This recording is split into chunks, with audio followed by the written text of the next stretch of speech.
BC minority women sports reservation వాళ్ళు వస్తూ ఉన్నారు.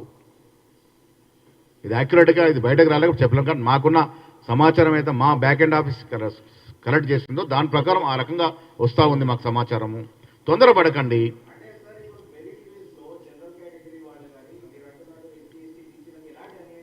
100%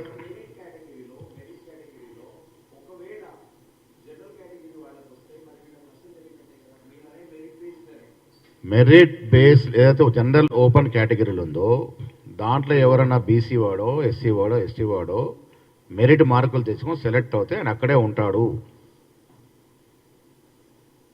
ఆయన అక్కడ ఉండడం వల్ల ఇక్కడ రిజర్వేషన్ కేటగిరీలో ఒక అవకాశం వస్తుంది.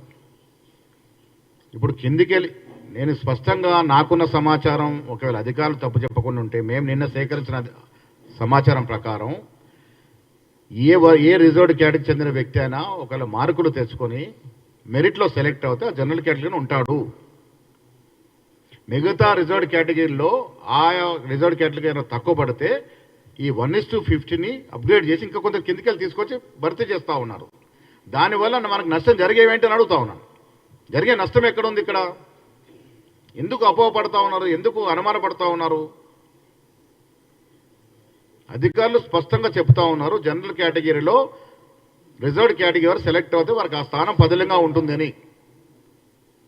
కింద కేటగిరీ అయితే 60% కేటగిరీలు ఉన్నాయో వాళ్ళలో తక్కువ పడ్డప్పుడే కింద నుంచి తీసుకొచ్చి దానికి జత చేస్తా ఉన్నాం మాట చెప్తా ఉన్నారు.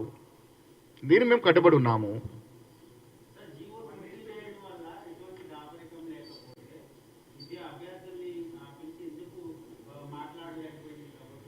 ఇప్పుడు ఈ కన్సర్న్ ఉన్నదనే మాట తెలిసిందే 3 నెలల క్రితం కదా. నేను ఒకటి అడుగుతా ఉన్నాను, విద్యార్థులు మా వాళ్ళు వారి కోసం మేము ప్రభుత్వం ఉంది. ఫిబ్రవరి 19న నోటిఫికేషన్ వచ్చింది. అప్పటి నుంచి అందరూ ప్రిపేర్ అవుతూ ఉన్నారు. ఇప్పుడే ఈ సమస్య ఎంతెందుకు రాజకీయ ఆజ్యం పోసుకుంది?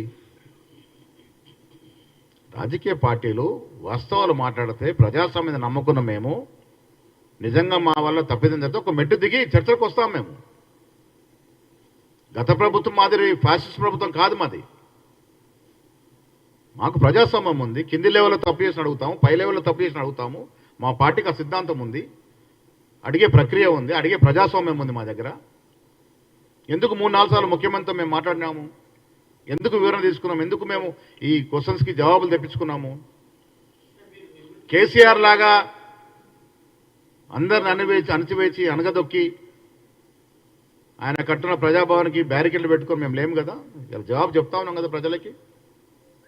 కిందేమైనా కన్సర్న్ ఉంటే అనుమానాలు ఉంటే నివృత్తి చేస్తూ ఉన్నాం. అయినప్పటికీ ఎక్కడ లోటుపాటు జరుగుతూ సరిదిద్దుకుంటాం. ఇది మాకున్న నైజం. ఇది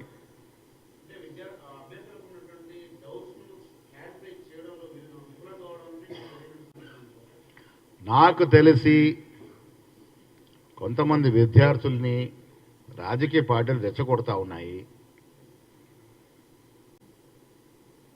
నేను ఆ రోజు కలిసినప్పుడు కూడా నాకు ప్రధానంగా అడిగిన ప్రశ్న వాళ్ళు, మేము జనరల్ కేటగిరీలో సెలెక్ట్ అవుతే మమ్మల్ని రిజర్వ్డ్ కేటగిరీకి పుష్ చేస్తూ ఉన్నారని మాట అడిగినారు. అదే ప్రశ్నని నిన్న మేము 3 మంత్రులము, టీపీఎస్సీ అధికారులు, లీగల్ ఎక్స్పర్ట్స్ అడిగినాము. ఇది లేదని వారు చెప్పినారు. ఆ విధంగా జరగదని చెప్పినారు. రిజర్వ్డ్ కేటగిరీలో సెలెక్ట్ అవుతే అక్కడే ఉంటారనే మాట ఇచ్చినారు. కాబట్టి మేము ముందుకు వచ్చి మాట్లాడుతూ ఉన్నాను.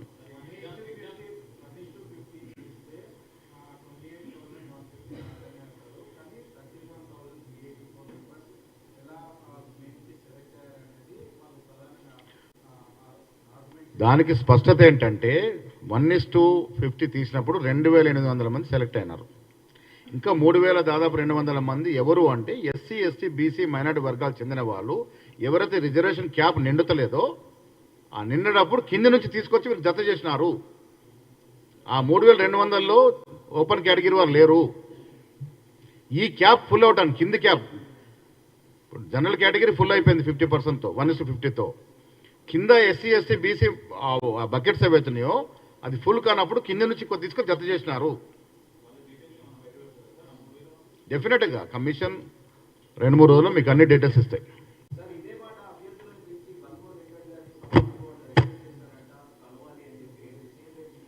నేను కూడా విద్యార్థుల్ని కలిసినాను.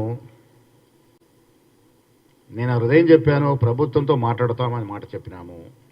ఆ తదుపరి ముఖ్యమంత్రితో మాట్లాడడం జరిగింది. నేను అధికారులు పిలిచి మాకున్న అనుమానాలు నివృత్తి చేసుకోవడం జరిగింది. మాకు ఒక సాటిస్ఫాక్షన్ అయింది, ఇక్కడ నష్టం జరగట్లేదని. అందుకే మీ ముందు వచ్చి మీ ద్వారా మా విద్యార్థి లోకానికి, నిరుద్యోగ లోకానికి చెప్తా ఉన్నాం.